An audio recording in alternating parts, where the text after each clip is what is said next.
From Interior Alaska's most trusted news source, this is the Fbx Evening News.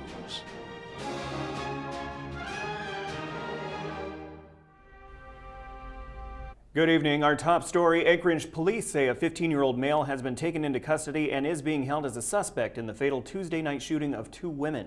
Police identified the deceased as Shannon Duke, 40 years old, and her daughter, 18-year-old Chloe Duke. The teen in custody lived at the home reportedly where the victims were found. Now, authorities would not identify the teen, citing his age. A Chevy truck belonging to one of the victims was missing from the residence. An hour later, troopers reportedly found the pickup in the valley in the Big Lake area, and the teen is being held at McLaughlin Youth Center. And in other news this evening, the trial date has been moved to May 2nd for former hockey coach Tara Layton. 33-year-old Layton is charged with 5 counts of sexual abuse of a minor. Now, the original indictment was in 2012, and Layton was granted bail under the supervision of her court-appointed third-party custodian. According to Alaska State Troopers, at the time of the alleged abuse, Layton was a 22-year-old coach of the Alaska Icebreakers girls hockey team, and her victim was 14 years old and a member of the team. Alaska residents who haven't done so already can file for the 2016 State Permanent Fund dividend between now and March 31st. The PFD filing period opened on New Year's Day. Now, in 2015, Alaska residents who successfully filed for the dividend received $2,072. The dividend is calculated by the dividing of the distribution amount from permanent fund oil revenue earnings by the number of eligible PFD applicants. Eligible residents can go to pfd.alaska.gov and file an application online. Filing for the PFD can also be done at the Fairbanks Dividend Information Office, located at 510 2nd Avenue. With the arrival of the new year, a change will be taking place for the Fairbanks Chamber of Commerce Board of Directors. Bill Bailey, who is currently the public affairs representative for the Alyeska Pipeline Service Company, will step into the role as the new president for the Board of Directors. Now, Bailey, who along with his wife are currently heading up the United Way fundraising campaign. He is excited about the upcoming year and working with the Board of Directors to achieve their priorities for 2016. Of the Chamber Board for this year, and if I had one goal that we got to accomplish this year, in addition to the many priorities that we want to accomplish for the Chamber, it would be to use real solid communication to communicate with our members and the community so that they see how the Chamber Board and its members are advocating for business in the Fairbanks community. University of Alaska Press is releasing a new book this month called Our Perfect Wild by Ray Bain and Kayleen Johnson Sullivan. Our Perfect Wild takes place in the 1960s, where Ray and Barbara Bain began their Alaskan adventure as teachers in Barrow and Wainwright, Alaska. There, they fully embraced the Alaska lifestyle and realized how closely intertwined life in the region was with the land and how critical wilderness was to the traditions in the native culture. The Bains would leave their teaching jobs for the National Park Service to preserve Alaska's wilderness. Our Perfect Wild spotlights the commitment and love needed to preserve the last frontier's natural beauty. If you would like more information on the book, check out perfectwild.com. I think that the book offers a perspective of time since those volatile days in the 1970s when public lands were being drawn and created. And it also offers just a really good adventure story, a story about a young couple who come to Alaska with stars in their eyes and settle into a lifestyle that was informed really by the native sensibilities. When we come back, radon is a dangerous, odorless, radioactive gas that can be found in some homes throughout the interior. We'll tell you how you can do to remove it. All right. Also, it was a very active year for the military throughout the interior. Tonight, we'll review some of the events of 2015. Those stories are next. Stay with us. Welcome back. The UAF Cooperative Extension is making a push to highlight the dangers of radon during the month of January. The group is selling kits to help people see if the naturally occurring radioactive gas is seeping into their homes. The chemical rises from the ground as uranium breaks down below the Earth's surface. Scientists say 60% of homes in some areas throughout the interior Alaska have radon levels higher than EPA safety standards. The gas is viewed as the leading cause of lung cancer behind smoking. Kits can also be found at hardware stores and should be placed in a home's lowest living area. High levels of the chemical can be put in check by sealing cracks, balancing your furnace, or venting the air in your house. UAF Cooperative Extension Energy Specialist Art Nash says January is considered EPA Radon Action Month because it can be an especially dangerous time as homeowners try to stay warm. Try to go ahead and conserve energy and keep the building tight, doors shut, windows closed, having it very well insulated, they may inadvertently be trapping radon gas in the building. Part of it too is how we operate our home. So regardless of what your neighbor or people in your neighborhood have found, the most important thing is that they should always test. The state of Alaska is regarded as a top strategic military location, according to many local, state, and national leaders. Ryan Grimes revisits the top military events in Alaska during 2015 and how those events could affect interior residents in the near future. President Barack Obama's 2015 visit to Alaska focused more on climate change than it did for military affairs. However, that didn't stop Alaska U.S. Senator Dan Sullivan from making his case to the commander-in-chief for an added military presence in the 49th state. When the president landed, the thing I talked to him about were the security issues. With the ratification of the 2015 defense spending bill by Congress, an included provision by Senator Sullivan details an Arctic operations plan that could stop spending cuts for military installations in Alaska, including a proposed cut of 2,600 troops stationed at Joint Base Elmendorf-Richardson in Anchorage. What they're doing in the Arctic is serious. 13 new military bases, 4 new brigade combat teams, a new Arctic command, a huge military exercise just a few months ago that we knew nothing about. And when they are doing that, and at the same time we're withdrawing, literally, the Arctic troops and the Arctic capability we have exists right here with our wonderful troops in Alaska. We're cutting those. That's exactly the wrong message to send to Putin. Secretary of Defense Ashton Carter paid a visit to Fort Wainwright in the fall of 2015 to hear the concerns of soldiers there and also airmen from Eielson Air Force Base. He says building up defenses against a Russian presence in the Arctic region is a top priority. If you look at a globe, you see that Alaska is on the way from the United States to just about everywhere else.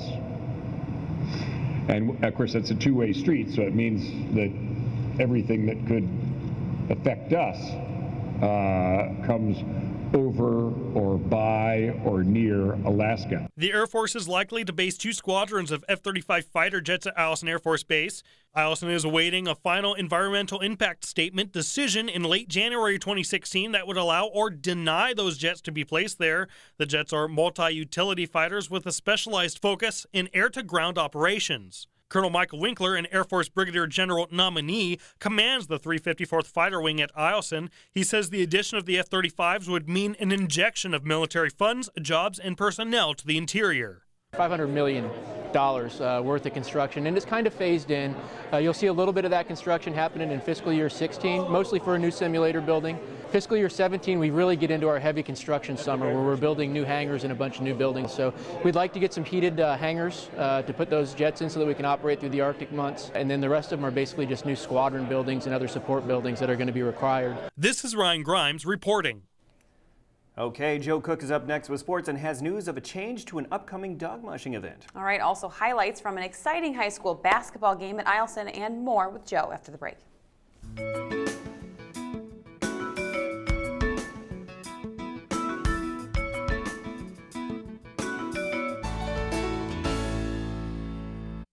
Welcome back, Interior Alaska. Joe Cook here with your local Wednesday Sportscast. We start tonight's Sportscast with some dog mushing news. The Copper Basin 300, a Yukon Quest and Iditarod qualifier, has changed its starting position.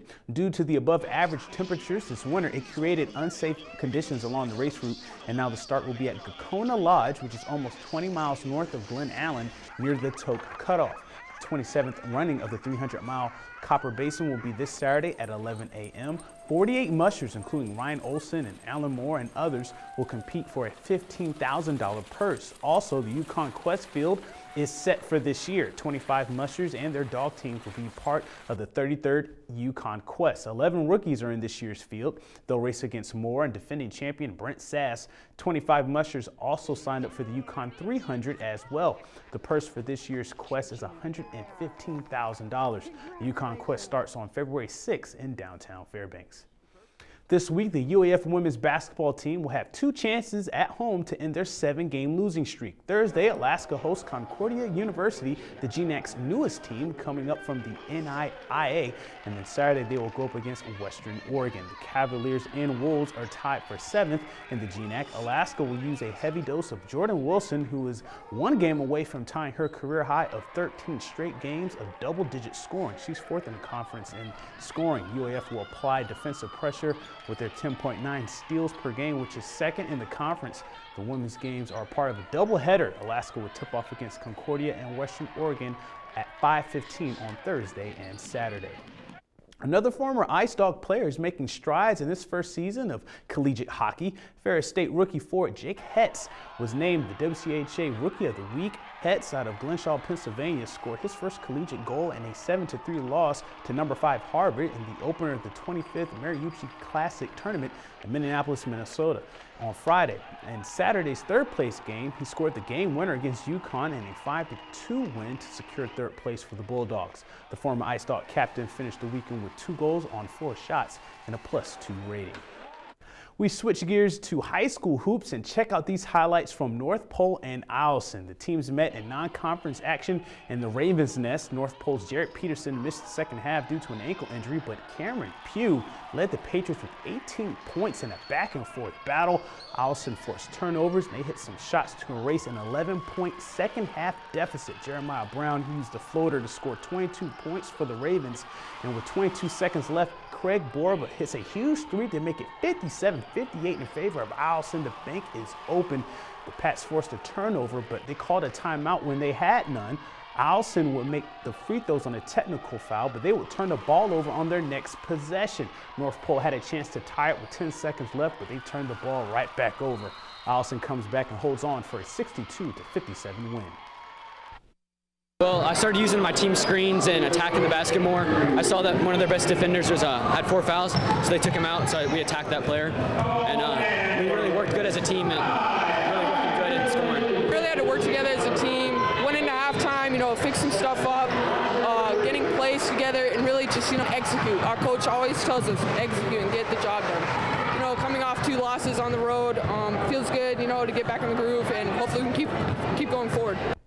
In the girls' game between the Ravens and Patriots, North Pole got the first shot of the game to go in thanks to a Tori Genter bucket. She had 6 points to lead North Pole. Eielson, though, they answered with a 12-2 run, and they led 14-4 at the end of the first quarter. Shelby McCann shared the ball and found Lexi Smith for 3 of her 9 points. And Dakota Martin matched her jersey number, the game high 12 points for Eielson. Hannah Cole added 10 points as well. Eielson improves to 2-4 on the year with a 40-17 victory as the Ravens get the non-conference home sweep. And now we announce the grand prize for the 2015-2016 Pro Football Challenge. This was one of the closest finishes ever, but after 17 weeks of a crazy NFL season, the winner is, some drum rolls here, the season's PFC champion is S73 Maximus. Congratulations, Maximus. You win the grand prize, a Honda EU 2000 generator from Outpost, Alaska, valued at $1,149.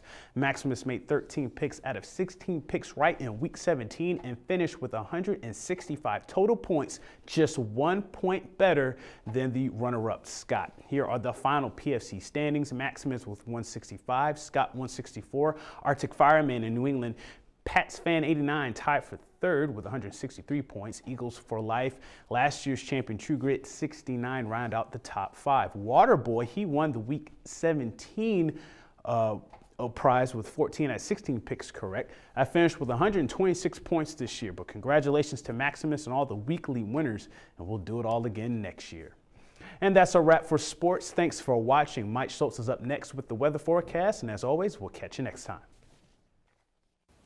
Hello everyone, welcome back into a Wednesday night's weather. Mike Schultz with you once again, and we're going to be talking about cool temperatures continuing into the weekend, a quiet weather pattern going on, and magnificent sunrises and sunsets. Have you seen them lately? We've had some beautiful ones, and this one was captured by John Burchard, as you can see here. Beautiful colors once again. Look at the reds and the oranges and the yellows, and just one of many we've had. And by the way, if you haven't seen one of your photographs on TV, don't despair. I'm getting a lot of photographs, but I still want to be able to share them with you. So we'll keep that in mind and keep watching, because you might see your photograph come up. Anyway, again, if you have a photograph that you'd like to share, send it to photos@ktvf11.com. Your numbers: today's high 3 above, the low last night 1 above. The record high 34, that was in 1934. The record low 57 below in 1975. Sunrise and sunset about 4 hours and 20 minutes, a gain of 4 more minutes from yesterday. And the satellite and radar once again showing not a whole lot going on across the entire state. Just a few wisps of clouds here and there, mainly across southeast Alaska. High pressure really dominating the weather scene. Out to the west, a little more activity going on there, but again, no precipitation being reported, so very dry across the entire state. And as far as the rest of the state is concerned, you see over southeast Alaska, lots of sunshine at Juneau, 22 degrees. Ketchikan, 36, 24 in Anchorage, some showers around the Kodiak region. Also showers at Cold Bay, 34 degrees there. Cooler in Bethel, 21 degrees, but not too bad in Nome, 23. And across the North Slope, it's warming up nicely for Barrows, 17 above. And Fort Yukon, 11 below. Boy, there's a little pocket of cold air sitting over them.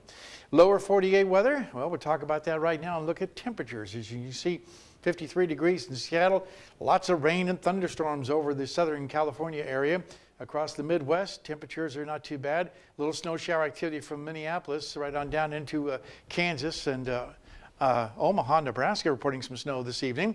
Over the Northeast, we're looking at sunshine across the Northeast and showers over the deep South. And on the satellite and radar, you can see a lot of energy moving across parts of Texas. This has just sprung up over the last couple hours, really intensifying, becoming very powerful thunderstorms around the Houston area. Otherwise, we're looking at scattered snow showers across the Great Lakes. But the big news is out west. Look at all the energy moving across Southern California. Very heavy thunderstorm activity. A water spout reported today. Also, much flooding going on because of the fires they had earlier this year. And the overall conditions are expected to continue tonight into tomorrow. High surf and beach erosion, heavy mountain snow and flash flooding, and gusty winds. Okay, and the overall jet stream, the newest jet stream, has not really changed a whole lot from the previous one. As you can still see, it's coming and move across the Pacific Ocean, picking up that moisture and throwing it across Southern California, and then more moving back up over the eastern half of the country with a mix of rain and snow there. Okay, time once again for our kids' weather. And this week we're talking with the kids from Salcha Elementary School. Tonight, here's a young man with a nice picture he drew. Hi, my name is Connor, and I drew this picture because we have a Salcha ski club at our school, and I drew it because I like to ski, and I drew it in pencil. This is my 2.5 year skiing at Salcha Elementary. That is a good pencil drawing, and again, thanks to Mount McKinley Bank for sponsoring our kids' weather. And tomorrow night, a young lady will be here with a unique weather question. Okay, the forecast for the rest of Alaska for tomorrow in the northern sections: partly cloudy skies at Barrow, mostly sunny skies at Nome, and scattered clouds for Fort Yukon. Over the interior sections, mostly clear skies for Fairbanks and Delta Junction, partly cloudy for Healy. Southeast Alaska, once again, another nice day expected there, just mostly cloudy skies at Juneau and scattered clouds in Ketchikan, temperatures rising a little bit in Juneau. To the southwest we go. Rain and snow is expected in Cold Bay and Kodiak, and snow showers in Bethel. And over the south central regions, looking at mostly sunny skies for Anchorage and Homer, and partly cloudy skies for Valdez. Good news tonight, no air quality alerts to pass along, and our forecast for the remainder of the night: clearing skies and colder. Possible auroras going on. There is some activity on the sun helping to ignite possibly some auroras. 7 below for the overnight low, kind of chilly. And as far as tomorrow's forecast, not as warm as today, 8 degrees, actually a little warmer than it was today. 8 degrees after our high was 1 above today, and partly cloudy skies. And the extended forecast, temperatures rising into the weekend to the low to mid-teens, then cooling down once again, but still remaining well above normal for this time of year. Overnight lows will also continue quite warm. As you can see, 0 degrees, and then cooling down again by Monday and Tuesday night. All right, thank you, Mike. Yeah, very good. Well, before we close tonight, it's time to make an announcement about some changes coming up to the KTVF News team. All right, that's right. It's time for me to make a sad but bittersweet announcement that I will no longer be anchoring Here, I have some new opportunities that I'll still be around. I'll be working with the Tanana Chiefs Conference. I'm really excited about that. Okay. But I'll miss you guys. Well, and that's what everybody life's at all home. about, is career changes. And Yes. good. Always moving up? Yeah. That's absolutely right. And Yeah. who knows, we'll be interviewing you sometime. That'll be weird, wouldn't it? Yeah. I'm very glad that I was able to be here for almost 4 years with you guys. We covered some really 4 good years, news. wow. Yeah. Right at 4 years. Amazing, yeah. So it's been great, and I've loved bringing the news every night with you guys, and I will miss you. Well, you've done an incredible job. Thank you. Yeah, by all means. absolutely. Yeah. And for all these years, you've remained 29. It's crazy. 29, and I will never, ever be above 29. So don't ask me how old I am. But of course, we have a new reporter who is going to be taking over my seat on the desk, Sarah Dubowski, and we will be introducing her tomorrow night. So I think she'll do just a great job, and look forward to seeing her take over. Yep. All right, that'll wrap up this edition of the Fairbanks Evening News. We're glad you could join us. I have to get my tissues out, I'm sorry. Tonight at NBC Nightly News, experts are doubting claims by North Korea that they exploded a hydrogen bomb yesterday. That's up next with Lester Holt. All right, be sure and tune in tomorrow morning for more news updates and bus schedule changes during the Today Show. From all of us here at the News Center, one more time, have a great night.